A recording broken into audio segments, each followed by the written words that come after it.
All right, John chapter 9. We have a very interesting chapter because normally when John tells of a healing, he tells about it very quickly, or any miracle for that matter. But here we have a whole chapter, 41 verses on one pretty simple healing for Jesus. I mean, it's just a blind man. Why?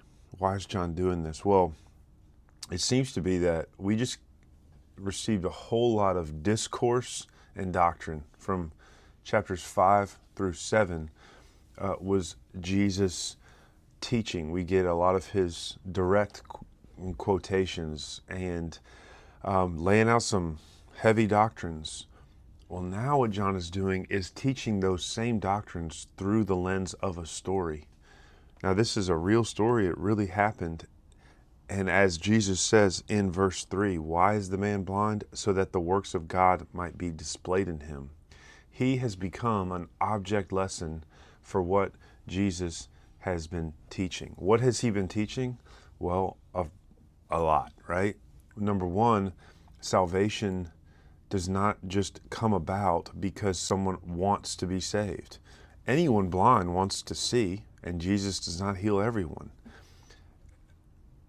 Everyone who wants the truth necessarily, though they may want it for the wrong reason, doesn't just get it automatically. It comes only by God's sovereign, which means all-controlling, divine, which is kind of redundant because God is divine, initiative, which means he's the first mover when it comes to your salvation.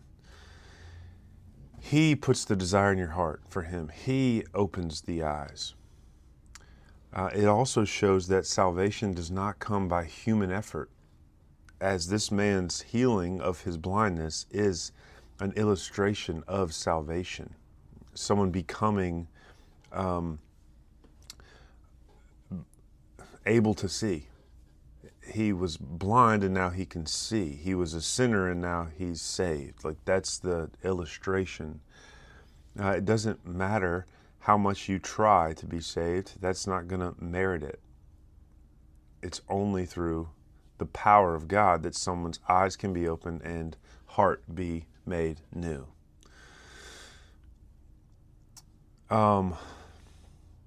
We also see a lot of other people and responses to the works of God and their ongoing disbelief or unbelief. We also see his parents' fear. So this is an incredible chapter doing a lot of, theological work, so to speak. So don't read this just as a story about someone who is blind being given sight. So let's break it down. First, they think that the man was blind because he had sinned. And this is rooted in the idea of a merit-based blessing or merit-based curse. His parents were sinners, so this man was given a disability. This is not how God operates. God operates by his own sovereign decree. Now, there are many times because you act sinfully, you're going to get a unfortunate consequence for that, and that is how God has set up the world to work. If you were to follow his law perfectly, you would actually have a very nice, blessed life. You tell the truth, don't cheat anybody. It's going to be good for you. However, things like disabilities, they're not direct results of God cursing you because you sinned that one time. That's not how God works. But how he does work through evil, suffering, and disabilities or why he allows them. And notice when they ask, who sinned, this man or his parents? Jesus said, it was not that this man sinned, but that the works of God might be displayed in him. Jesus is careful to not say that God caused this to happen. He didn't do this to this man, but he did allow it because God is sovereign. He could stop anything from happening. And here he did not stop it. Why not? So that the works of God might be displayed in him. That it, excuse me, is your answer for why God does anything. Why did God allow this? Why did God do this? So that the works of God might be displayed, so that God might be known, so that He might be glorified. That is the reason for anything in the world.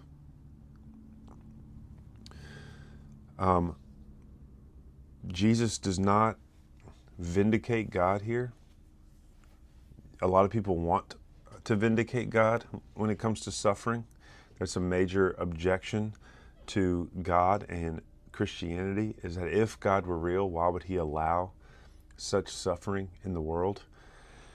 And as a Christian, you never have to vindicate God and say why He does it necessarily, because God does not ever vindicate Himself. Think about John 5 with the man that was paralyzed and blind, and he needed to jump into the pool, and Jesus doesn't, tell him sorry that he's sick. He just heals him. If he felt bad about it, he would apologize. And so, does God feel bad for people who go through evil and suffering? Well, no, that's not how God operates.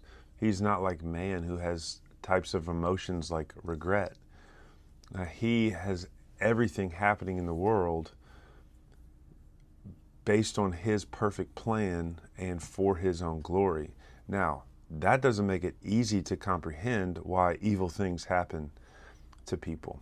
It's still hard for us because we are, humans, and we should. Now, you must know that God does have compassion on those things.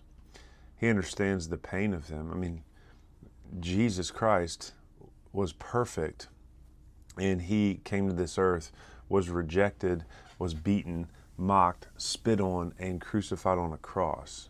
There's not many things more evil than that. Well, there's nothing more evil than that because of His innocence.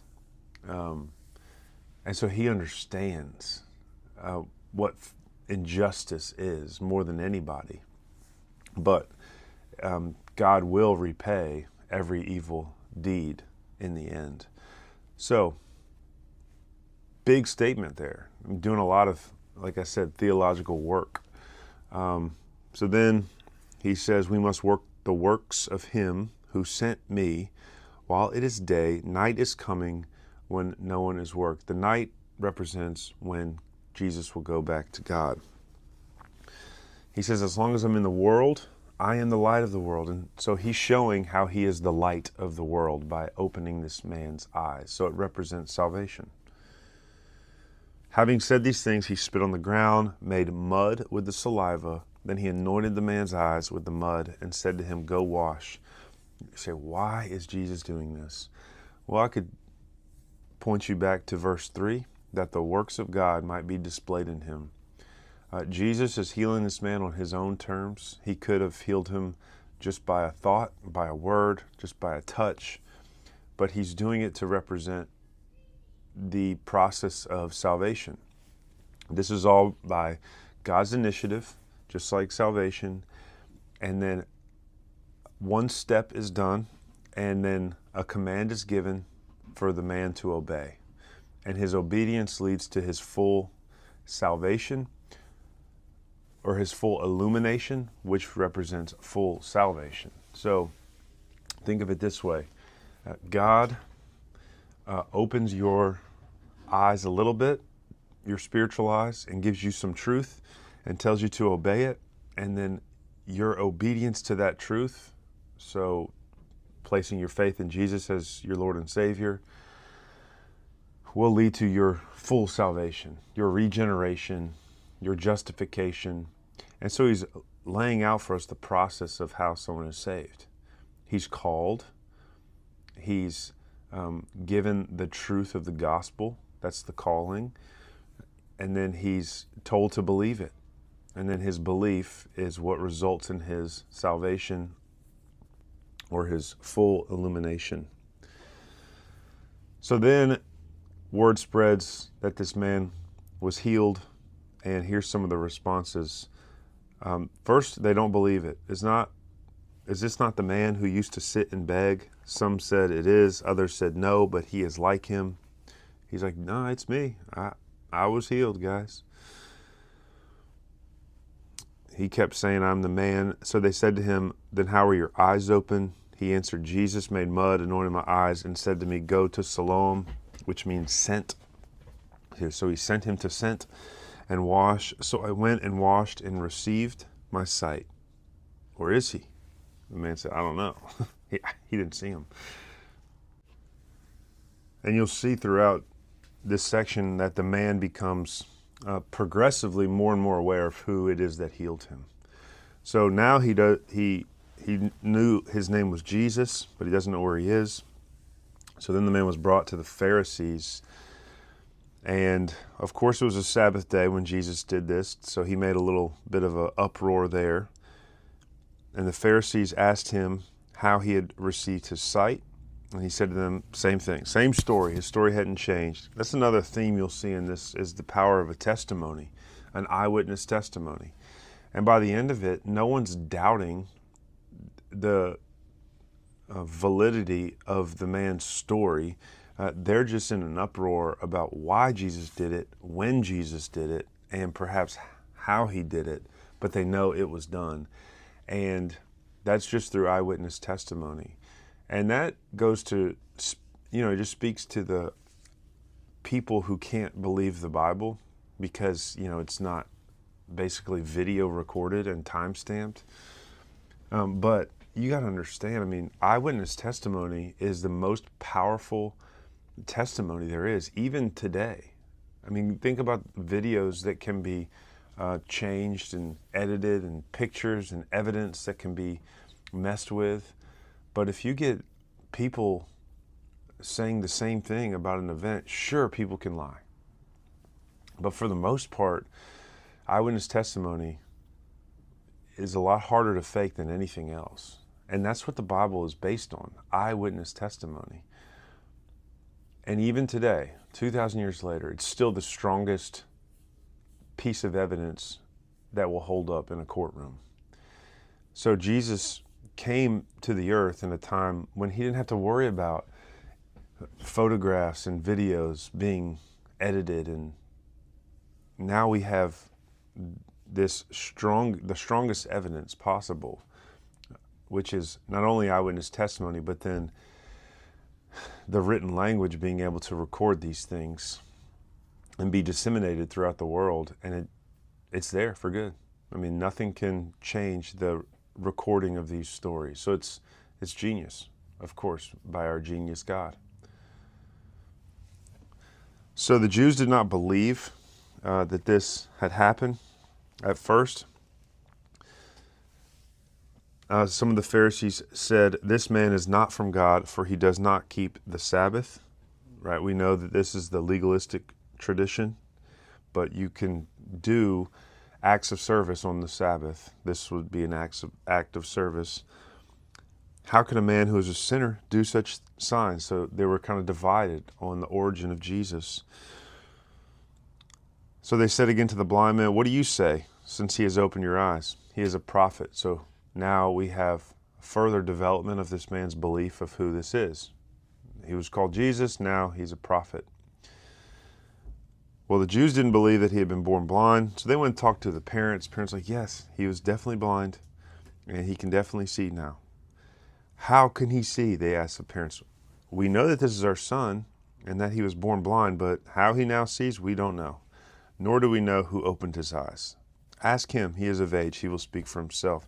So they didn't want to get involved because they were afraid of the pressure. They were afraid of the reputation or the social consequences that would come with saying, yeah, this prophet named Jesus healed my son on the Sabbath. They wanted to get away from that.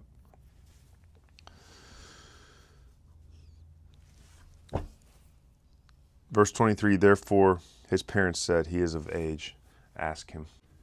So we're going to dig in more to some of the responses tomorrow, but for now, how can we apply this to our lives? I think it's realizing the interaction between belief, faith and uncertainty. Being a Christian doesn't mean that you have 100% faith. Jesus teaches elsewhere that faith is like a very small seed that grows. And that's the point. All it takes to be saved is the smallest amount of faith, but over time your faith will grow. It's a progressive thing. And so you don't have to have all your questions answered to come to Christ. But as a Christian, once you have placed your faith in Him, you will become, and you can expect this, more and more clear and certain about the doctrines and the teachings of Jesus. And that's a natural progression. But you have to walk with Jesus, obey His word, because obedience is the ultimate sign of trust and faith. Think about a parachute and a plane. So, I can know every single thing, every thread on the parachute. But until I jump out of the plane, I'll never fully show that I trust it. And the more times that I jump, the more I will trust that parachute. And every time you jump represents obedience to Jesus' word. So if I'm a Christian and I still have some doubts, but I know I want to do this, I know I want to live for Jesus, here's what I would recommend. Every morning you read the Bible, find something to obey and obey it. Every time you have a sin that comes up, repent of it to Jesus and strive to live rightly based on His word. The more that you do that and trust in His word as your new playbook and life source, the more you will grow your faith, trust, and assurance in Him. And that's the way He designed it. That's not a trick. That's not a secret. That's absolutely logical and the way that He wants us to live. So, what's one way that you can obey Jesus' word today and look for that to give you stronger faith, assurance, and joy?